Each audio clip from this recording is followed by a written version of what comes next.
I wanted to talk about pride. It's something that might be kind of controversial, but it's also a question that I just have, I guess, to get a better understanding of why some people do the certain things they do at Pride. But let's talk about it.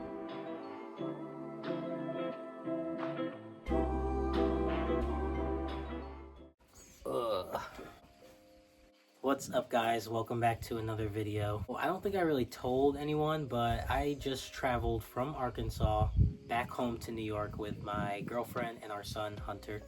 We are visiting family and we got this beautiful Airbnb. I'm actually going to do a separate video of just like a tour of what the Airbnb looks like, because it's definitely worth showing you guys. As soon as we got to New York, the first thing we did was go to the Albany, New York Pride. I was so happy. I didn't even plan for it to work out this way, but ironically, the day we were leaving for New York, I found out that Pride was that weekend, so I made it a mission to get here just in time to make it there. Our drive from Arkansas was 19 hours and 20 minutes, and we stopped twice at 2 different hotels to get some sleep, and somehow, some way, we timed it all perfectly, and as soon as we got to Albany, Pride was starting. That's what this video is actually about. I wanted to talk about Pride and something that might be kind of controversial, but it's also a question that I just have, I guess, to get a better understanding of why some people do the certain things they do at Pride. Me, my girlfriend, and our son Hunter, he's 8 years old, we went to Pride, and it was an amazing experience, as it is every single year. Hunter had a blast. He loves it mostly because there's just a lot of candy that gets thrown out into the crowd, and he likes all the colors. They had some rides and things, children friendly. And then my girlfriend and I, we had a blast, and I was actually able to meet a couple of supporters, ironically, and that was really cool. I'm not used to people coming up to me like that on a daily basis, so that was definitely awesome that some of you guys recognized me from social media and approached me in person to say hi. I love saying hi to you guys, so if you do ever see me in person, don't be afraid to say hi. I'm very awkward, but that's okay. I'll still talk to you. Overall, Pride was amazing, and the experience was very lively and very fun. But there was one thing where I just don't really understand it, and I just have questions, and I guess until I get the answers to the questions, I don't necessarily agree with the way certain people go about it. A certain point in time during the day at Pride, we went to stop and get food at one of the vendors nearby, and we saw, I don't want to say what type of person they were. I knew what they were, but I don't want to like out somebody and like make it seem like I'm categorizing this group of people to do things like this. But it was a person that visibly had a strap on in their pants, or some type of dildo or whatever in their pants that was easily, like, I'm gonna be a little graphic, but it was easily 8 inches or more, and they were wearing it so that it was visibly showing through their leggings. And my girlfriend and I just kind of looked at each other and were like, mind you, I try very, very hard not to be a judgmental person, because I don't want people to judge me, because I'm just out here trying to live, and I can only imagine that person was too. But it was one of those things where I guess I think there's a time and a place for everything, and that just was not the time nor the place, especially when the LGBTQ community is already portrayed as a hypersexual group. And like I said, we brought our 8-year-old son, and it's one of those things where how do we explain that to an 8-year-old? Mind you, we didn't. I'm not explaining that to an 8-year-old is the point I'm getting at, but how do you explain that to an 8-year-old? You just don't. I guess my question is there anyone that knows why people do this? Because this isn't the first time I've seen it. Every time I attend Pride, there are some people that just take it above and beyond and use sex props and ball gags and all of these other things that, not that I don't agree with them, because I'm an adult and I have my things too, but these are not things that I would visibly wear, event or not.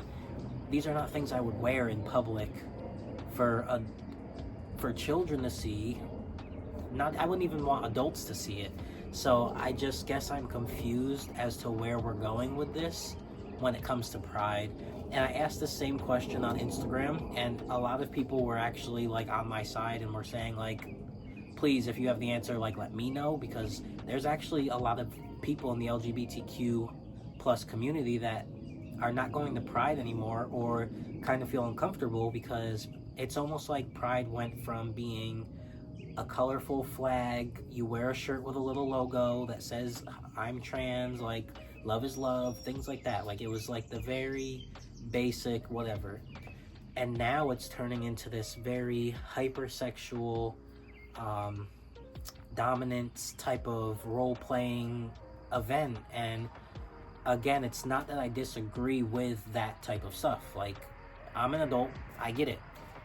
But when it comes to pride parades and things where we know it's very children inclusive, family oriented, things like that, it's just one of those things where there's a time and a place. And I guess I just want to know if there's a deeper meaning as to why people wear things like this. Like maybe I'm missing something, and I'm totally okay with being educated, but as of right now, I'm just not educated maybe. And so I'm just not understanding why that's really necessary. And another way I look at it is, as a transgender public figure on the internet, I am decently known, and the way I try and portray my being and the way I try to portray the LGBTQ plus in general is that it is children inclusive. It should be children inclusive, because at the end of the day, children are going to one day grow up and date people of the same gender or the opposite gender, as well as they are going to identify with different identities. So at the end of the day, children, yes, they're going to be adults. So I do believe the LGBTQ plus community should be a community that is educated and brought into children's lives to understand and learn. Not to convert anyone to be anything, but just to educate children, because children need to understand how the way the world works. And our community is not going anywhere, so children should be aware of it.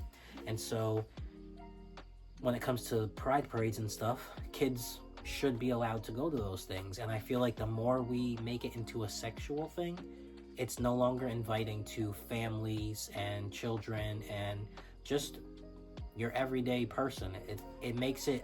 It turns it into this taboo thing. And there was one person that did message me back on Instagram, and they did say it, that the reason people wear things like this is to kind of debunk the taboo feeling of sexuality and stuff. And again, I get it.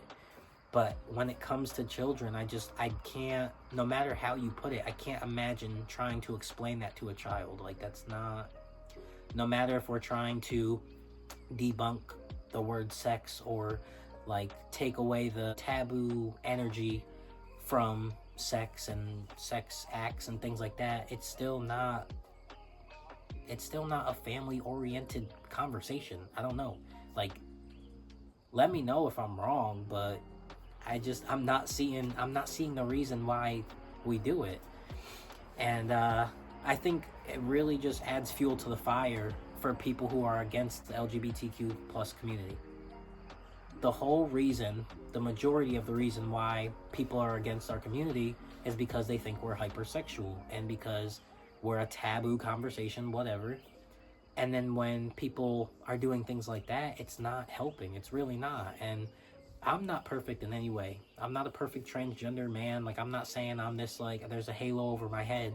But in the same breath, there are a lot of trans people like myself, or people in the LGBTQ plus community in general, who are just out here trying to live the average American life. And I'm not saying the average American life is the way of life, but in the same breath, the people that are trying to argue against us, like, it's really just adding fuel to the fire.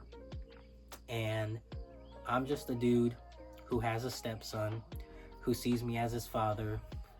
I raise him to be the boy that he is because he told me he is a boy, and until he tells me otherwise, that's how I'm gonna treat him, and that's how I'm gonna raise him.